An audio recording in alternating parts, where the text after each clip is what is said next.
I will be starting it right now.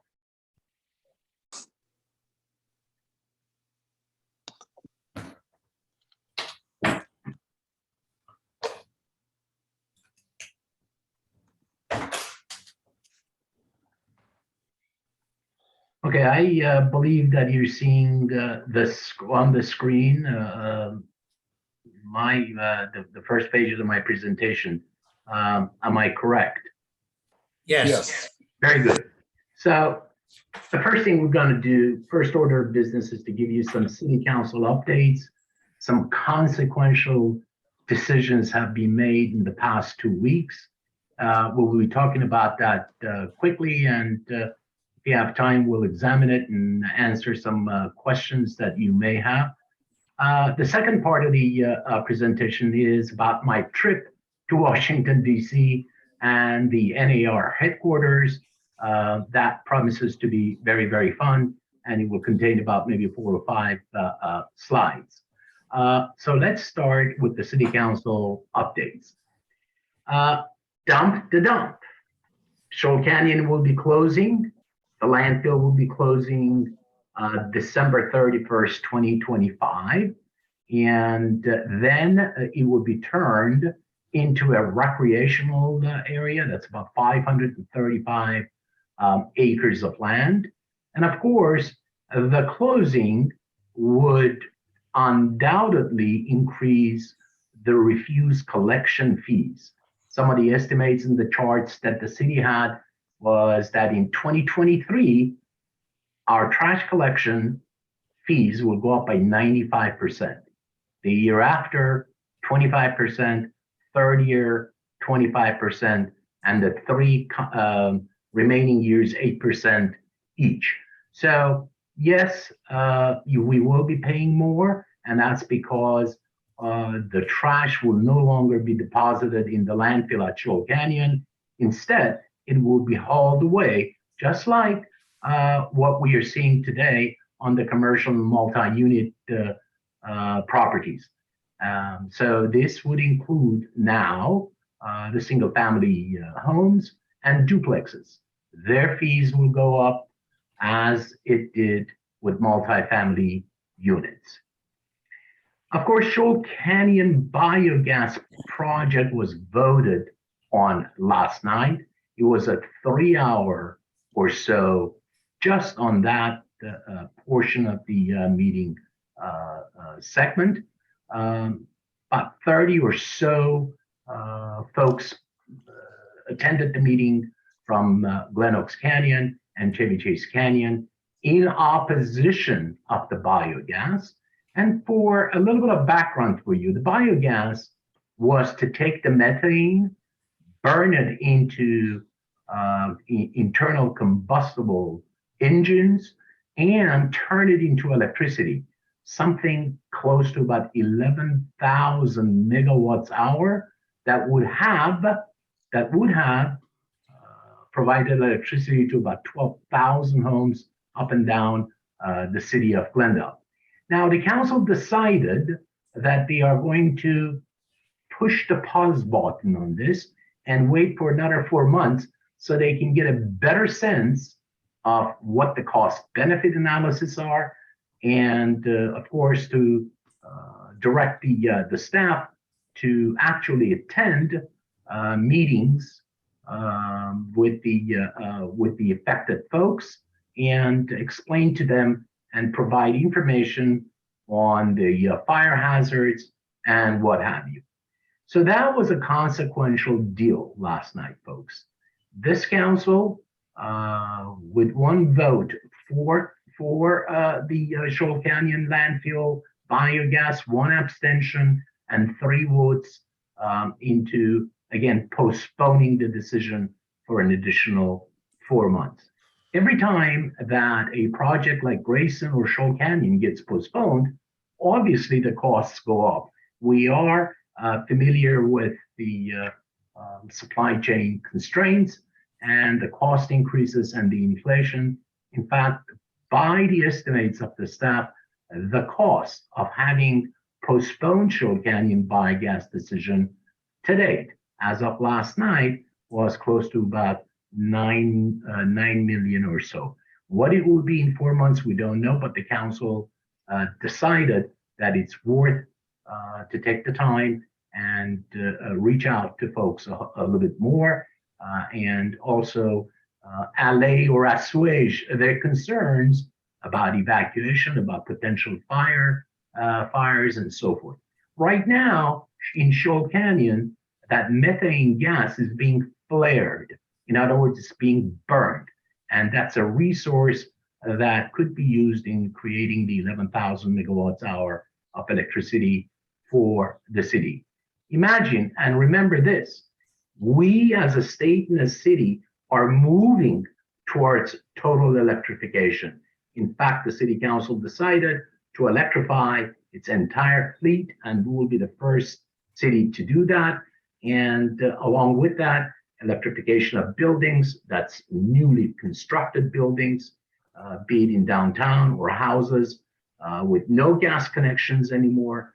And of course, electric vehicles that would create 40% load increase in the electricity that is going to be produced. So this council needs to answer, where are we going to get that electricity from? In the meantime, I did send them the information I shared with you last time about, just in case, if they're thinking about in the future about electrification of existing homes and existing duplexes and so forth, what the cost of that exercise would be. And I've shared this with you in our last presentation. That's going to be to the tune of $34,000 to $36,000 per home.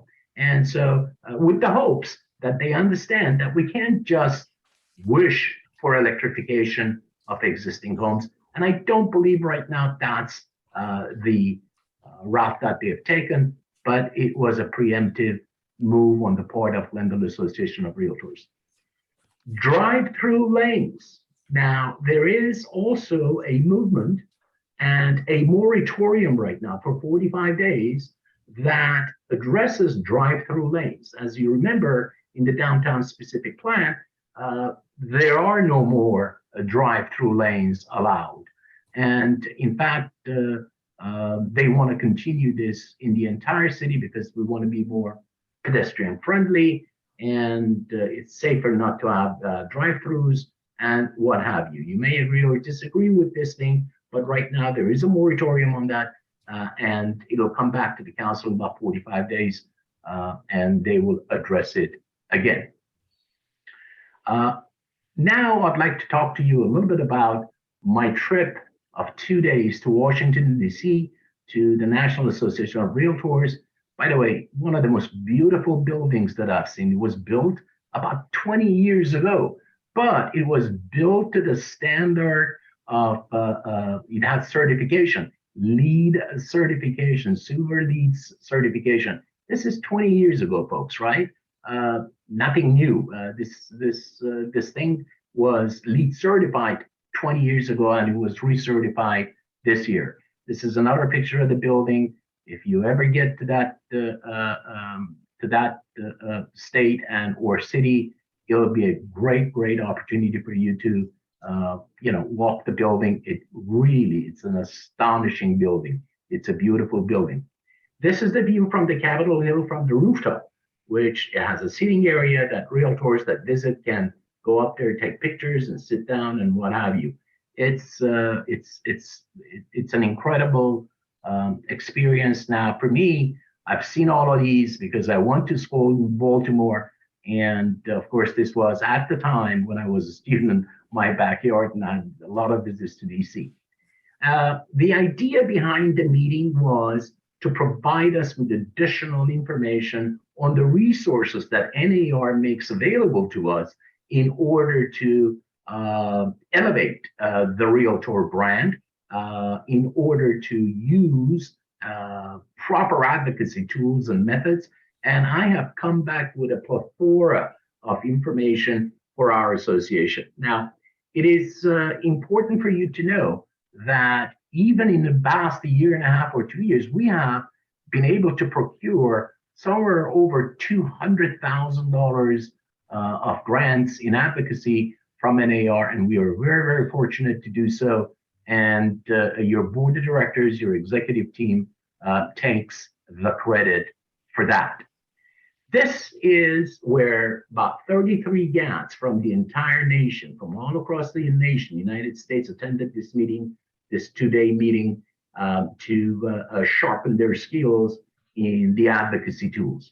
Of course, that empty chair is mine, obviously, because I was taking the picture. So this is another picture, and the gentleman that you're seeing speaking is Mr. Joe Harris. Joe Harris is the vice president in charge of advocacy on the federal level. He's the one responsible, along with his team, in addressing the 1031 exchange issue that we had. And if you remember, California has about half of the exchanges in the entire states, and that was so important to us. And NAR stepped up and has preserved that right for all of us. It is important also for you to realize, and this is the third or maybe fourth time, that City of Glendale in the presentations has been recognized. The campaign that we ran for defeating the rent registry has been recognized. Once it was written in the Realtor magazine as a campaign that was utterly successful, and the second time at the CAR level, at the state level, and the third time now in front of the GATs from across the nation. Again, we were recognized as an organization that has run a campaign that has been absolutely successful. Now, keep in mind that we as realtors, we support pro-realtor candidates regardless of the party affiliation, whether you're an independent, Democrat, or Republican. So long as you're aligned with our goals of supporting pro-realtors, the pro-real estate issues, then you will have our support. RPAC is a very, very important part of this this part of the realtor realm, and Adora can speak to that. You know, she has been billed as Golden R, if I'm not wrong, which is one of the highest, and so forth. With that, Mr. President, I conclude my presentation. I'll be happy to answer any questions if you do have. Thank you. Thank you, Greg. We do have a question actually from Ira. Ira? Thank you very much. Greg, a couple of things. On the drive-throughs that you talk about, does that mean that if a fast food place wants to open up a restaurant, they can't have a drive-through? Is that what that means? That is correct. In fact, one of the restaurants is on Glendale Avenue. It's a Starbucks, I believe, on the corner of Orange and Glendale Avenue, that it's even the pipeline with a design review that wanted a drive-through, and the city said, pipeline or not, no, you got to wait 45 days for this moratorium to pass. So when it'll come back, we'll make decisions on it.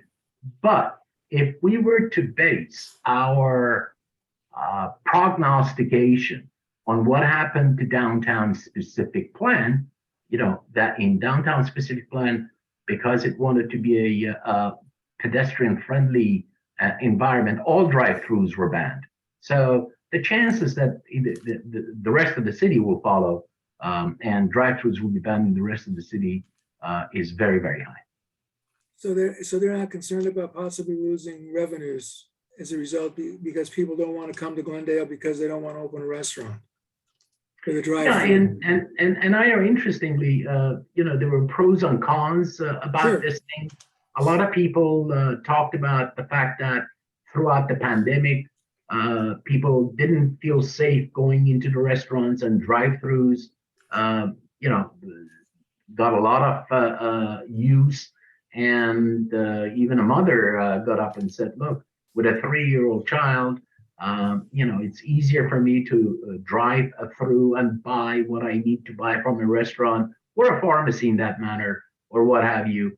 And as opposed to, you know, taking my child in a stroller back to the restaurant and back again into my car. So there is a lot of positions pro and con, but this is the direction that the city is moving towards: walkability, pedestrian friendly, and of course the environmental movement and the green movement and so forth.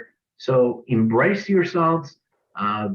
Even there is a reason why I said NAR 20 years ago was LEED certified, built a LEED certified building, because as realtors, we also do care deeply about our environment, deeply about our community, but we also believe that our approaches have to be reasonable in a manner that we do not end up hurting the same people that we want to help. Right. Well, and the other question, and you didn't talk about it, and that's fine, but do you have any kind of an update on the thinking that Newsom has or its CAR is doing regarding SB 679? I know South End Regional put out a red alert to their members, asking them to encourage the governor to veto. I'm guessing Greater LA might have done something similar. Is there any feedback as to which way he's leaning? Because he only has another couple of weeks to act, right? It's the end of the month. By the 31st, correct. The chances are, because it cleared in a big way, well, not in a big way. Really, it was a close vote. But no, we don't, and we have to wait. In fact, Laura Friedman's bill 2907, which cleared both houses, is also in front of Governor Newsom. And Adora, if she chooses to, she can speak to that because she's the key contact on that front. Okay, thanks. Thank you, Ira.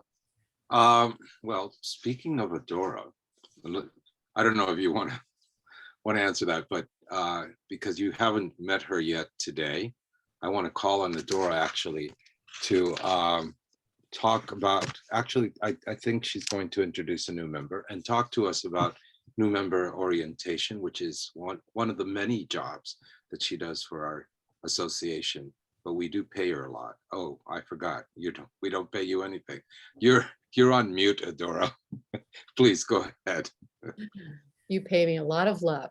Anyway, thanks, President Eric. I'm really excited to introduce a new agent. Our little office is growing. And I'd like to introduce you to Christian Mangasarian. Wave so they know where you are, Christian. There he is. He's a brand new agent, and I'm so excited to have him. I've known him since he was a little boy, and he's grown into a fine young man, and he's going to be an absolute great asset to our association. Do you want to say something, Christian? Sure. It's just wait, you guys can hear me well, correct? Yeah. Okay. Yeah, just excited to get to work and be here. I appreciate hearing every one of you talk. It gives me a little bit more knowledge on what's going on here in Glendale and so on. So it's an honor to be here, and thank you all for your words. Thanks, Christian. I hope you guys will all welcome him and embrace him. He's going to be great asset. Along with that, Eric has asked me to talk a little bit about new member orientation. Finally, we're going back to live courses. So I'm going to start the first training on October 17th at 9 o'clock. If any of you have new agents that have not gotten their new member orientation down, please talk to Soci and get their reservation for that class. It's going to be a good one. I'm excited to get to do live classes again, because I think they're so much better than online, because you can interact and just it's so much better. So October 17th, 9 o'clock at the association office. If you guys have any questions about that, you can certainly text or call me. Thanks. Adora, I think you have a question from Ira Land. Ira? Thank you. I was going to say. Sure. I don't know how we're in the new member orientation. I know you talk about the ethics and all that. Regarding the MLS, is anybody talking about that, or have you talked this to CRMLS? Because I know they will provide orientation to new members as well. So I'm just curious if that's going to be part of it now. Yeah, we are reorganizing. We're extending the training to include that now that we don't have an on-site trainer. I'm not sure what David and I have decided on that. He was going to check with CRMLS to see if we could have a trainer come during that day. So the jury's out on that, but yes, it will be a component of the new member orientation. Because I know they have specifically stated that they are willing to help on new member orientations. Right. So Thank yes, you. sure, of course. That's my Thank you. report. Thank you, Adora. So Sure. important to let our new members, like your new agent, Christian, know what to expect from the association and all the help that we can give them and all the help that they can give us. So don't forget, everybody, you can volunteer, as Adora does for many jobs. You don't have to do as many things as she does. So before I take, I think we're going to go now to our pitches. I don't see any hands